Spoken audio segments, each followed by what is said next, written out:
உங்கள் பள்ளியில் வைஃபை மாதிரி எல்லா இடத்திலும் ரேஞ்ச் கொடுத்து ஒழுக்கத்தையும் நல்ல பண்புகளையும் கற்றுக் கொடுக்கும் தலைமை ஆசிரியை அவர்களை வரவேற்கிறேன். ஒரு நிகழ்ச்சிக்கு சிறப்பு தருவது நிகழ்ச்சி அல்ல, அதுக்கு வருகை தரும் சிறப்பு விருந்தினர்களே, அவர்களை மனமாற வரவேற்கிறேன். டெஸ்ட் சொல்லி டென்ஷன் கொடுத்தாலும், ஹோம்ஒர்க் சொல்லி ஓட வச்சாலும் மாணவர்களின் நலனுக்காக உழைக்கிற ஆசிரியர்களையும் வரவேற்கிறேன். ஹோம்ஒர்க் குழந்தைகளை படி படின்னு சுப்ரபாரம் பாடும் பெற்றோர்களையும் வரவேற்கிறேன். லாஜிக்கையும் லாலிபாப் மாதிரி இனிப்பாக சொல்லும் நடுவர் பஞ்ச் பாப்பமா அவர்களை வரவேற்கிறேன். நம்ம ஃப்ரெண்ட்ஸ், அதான் நம்ம ஸ்டூடெண்ட்ஸ், படிக்க சொன்னா டயர்ட் ஆகுவோம், ஆனா பேச விட்டா நோ டயர்ட், அவர்களையும் வரவேற்கிறேன். இப்ப நம்ம பார்க்க போற ஷோ என்னன்னா, வாய் நிறைய வம்பு வச்சுட்டாங்கயா சொம்பு. சரி, நிகழ்ச்சிக்குள்ள போலாமா? அனைவருக்கும் எங்களது இனிய மாலை வணக்கம். 10 மணிக்கு எந்திரிச்சு பரபரன்னு பக்கத்து தெருவுல மாவு வாங்கி, எடுத்த கடையில குருமா வாங்கி, ஹோம் ஃபுட்டு தான் பெஸ்ட்னு சொல்ற பெற்றோர்கள் ஒரு பக்கமும், பல்லு முளைக்கிறதுக்கு முன்னாடியே 12 மணி ஆனாலும் பீட்சா கேட்கிற குழந்தைகள் ஒரு பக்கமும் இன்றைய நிகழ்ச்சிக்கு பேச வந்திருக்கிறார்கள். உன்னால நான் கேட்டேன் என குழந்தைகள் டீமும், என்னால நீ கேட்டேன் என பெற்றோர்கள் டீமும் இந்த நிகழ்ச்சிக்கு பேச வந்திருக்காங்க. ஆனா யாரால யார் கேட்டாங்கிறதா தெரியல. இந்த ஷோ முடியறதுக்குள்ள நான் கேடாம வீட்டுக்கு போனா சரி. ஆரம்பிக்கலாமாமா?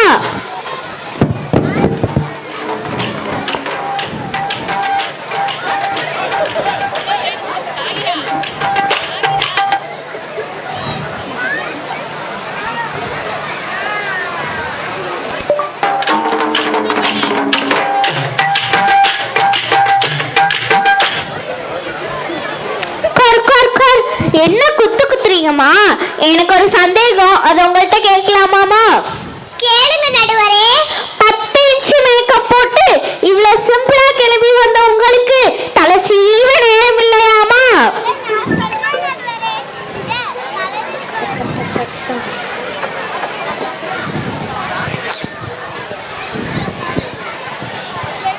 அதான் நான் சொல்றேன் நடுவரே, இந்த தலைவிழி கோலத்துக்கு பேர் தான் லூஸ் ஹேரா நடுவரே. இததான் எங்க அம்மா 2 மணி நேரமா பண்ணிட்டு இருந்தாங்க நடுவரே. அந்த காலத்துல பருப்ப லூஸ்ல வாங்கவும், எண்ணெய லூஸ்ல வாங்கவும், இது என்னையா லூஸ் ஹேரு, என்ன கொடுமையா இது?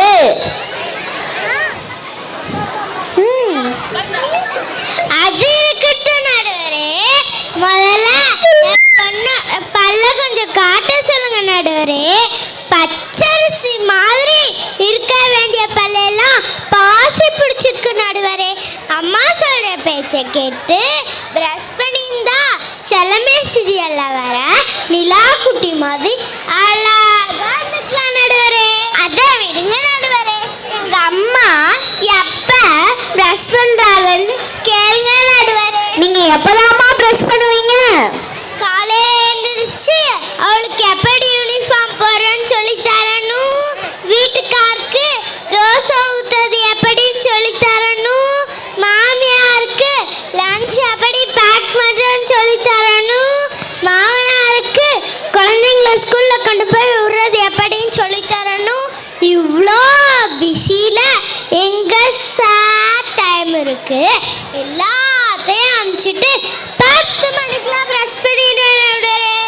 அப்ப எப்பதாம்மா சாப்பிடுவீங்க? அதெல்லாம் எங்க வீட்டுக்காரரு குழந்தைங்களுக்கு ஊட்டிடும் போதே எல்லாருக்கும் ஊட்டிட்டு நடுவரே, அப்பவே நானும் சாப்பிட்றேன் நடுவரே. என்ன அக்கிரமையா நடக்குதுங்க?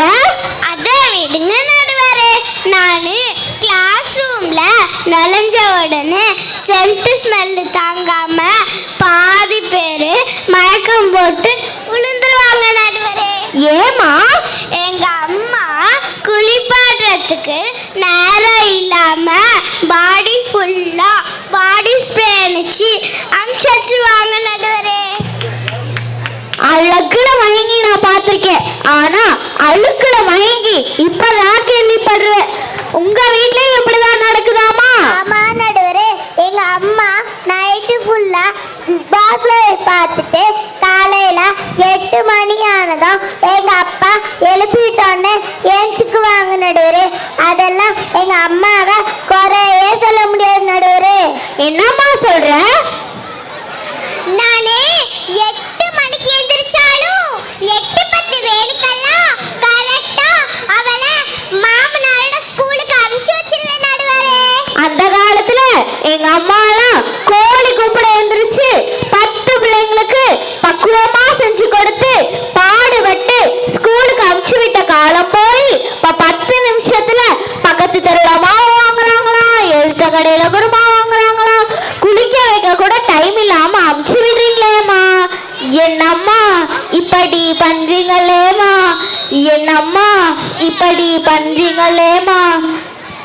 அத விடுங்க நடுவரே, ஸ்கூல் விட்டு வந்தோடனே ஹோம்வொர்க்லாம் பண்றதே இல்ல. டிவி ரிமோட் மொபைல்ல தான் எடுக்கறாங்க. படிக்க சொன்னா காதுலயே வாங்குறது இல்ல நடுவரே. என்ன மட்டும் படிக்க சொல்லிட்டு எங்க அம்மா இன்ஸ்டாகிராம்ல டான்ஸ் ஆடி வீடியோ போடுறாங்க நடுவரே. என்ன பாட்டுக்குமா டான்ஸ் ஆடி வீடியோ போடுறாங்க?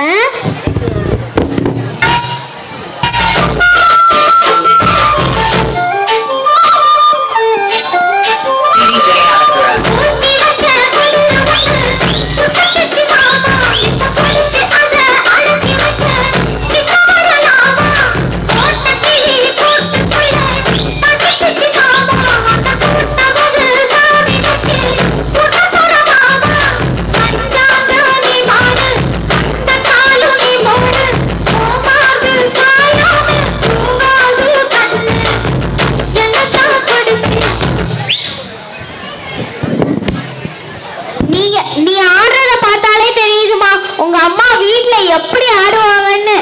சரி சரி, உங்க பாட்டி கிட்ட கேட்டு படிக்க வேண்டியதானமா? எங்க பாட்டியா? எங்க பாட்டி எங்க அம்மா எட்டேக்க படிக்கிறாங்க நடுவரே. என்னம்மா சொல்ற? உங்க பாட்டியை விட்டு வைக்க மாட்டேங்கிறாங்களா? ஆமா நடுவரே, பாட்டியும் சேர்த்துக்கிட்டு மாமியார் மருமகள் ரீல்ஸ் போடுறாங்க நடுவரே. காலம் போச்சுமா, மாமியார் மருமகள்னா இப்படிதான் இருக்கணும். சரி சரி, உங்க அப்பா கிட்ட கேட்டு படிக்க வேண்டியதானமா? எங்க அப்பாவா? எங்க அப்பா தான் இந்த கேஸ்ல முதல் குற்றவாளி நடுவரே. என்னம்மா சொல்ற? வீட்ல இருக்க எல்லாத்துக்கும் தன்னோட பழைய மொபைலை கொடுத்துட்டு லேட்டஸ்டா ஒரு மொபைலை வாங்கி தலைமை தலை பார்த்து வர பொட்டல மிட்டாய் சாங்க ரீல்ஸ் போடுறாங்க நடுவரே.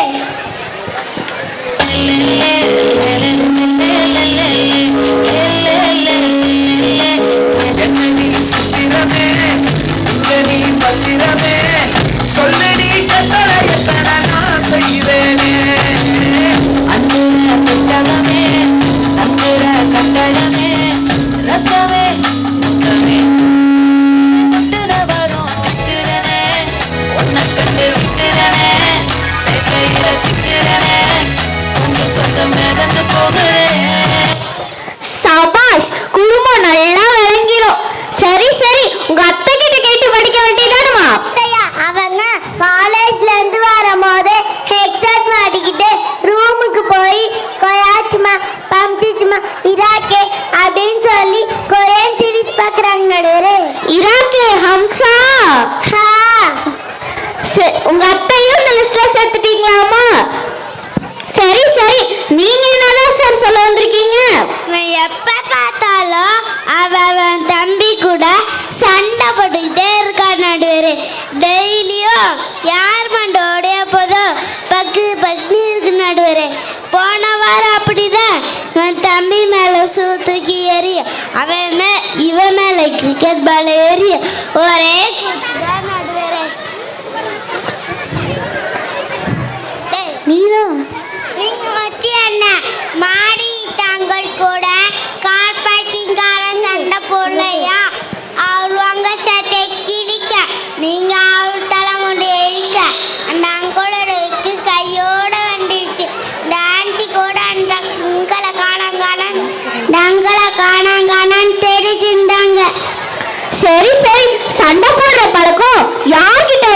இருந்ததுன்னு இப்பதான் தெரியுது. நான் சொல்றத கொஞ்சம் கேளுங்க நடுவரே. இவன் எப்ப பார்த்தாலும் வீட்டுக்குள்ளே இருக்கான்னு வெளியில போய் விளையாட சொன்னா கேட்க மாட்டேங்கிறான் நடுவரே. ஏன்டா கேட்க மாட்டேங்கிறேன்? என்ன மட்டும் விளையாட சொல்லிட்டு அம்மாவும் பாட்டியும் ரீல்ஸ் போறாங்க நடுவரே. அப்பா ஆன்லைன் கேம்ல ரம்மி விளையாடுறாங்க நடுவரே. நான் மட்டும் சொன்னா எப்படி நடுவரே விளையாடுறது? என்னம்மா ஆளுக்கு ஒரு கதை சொல்றீங்க? உங்க கதையை கேட்கவே ரொம்ப கஷ்டமா இருக்குமா? ஒரு குழந்தை நல்ல குழந்தையா வளரணும்னா வீட்டுல இருக்க எல்லாரோட ஒத்துழைப்பும் தேவை. என்னதான் வெளியுலகம் போய் ஸ்கூலு காலேஜ் யூனிவர்சிட்டியில படிச்சாலும் நல்ல குடும்பம் தான் ஒரு குழந்தைக்கு பல்கலைக்கழகம். பூமிக்கு வர குழந்தை முதல்ல பார்ப்பது தன்னோட அப்பா அம்மா தாத்தா பாட்டி அத்தை சித்தின்னு தன்னோட குடும்பத்தை தான். நீங்க செய்யற ஒவ்வொரு செயலும் குழந்தையோட ஆள் மனசுல பதிஞ்சு அந்த அனுபவத்துல தன்னை தானே உருவாக்கிக்கும். அதனால குழந்தைகள் நல்ல குடிமகன்களாக வளரணும்னா வீட்டுல நல்ல குடும்ப சூழ்நிலையை உருவாக்கி கொடுக்கணும். நன்றி.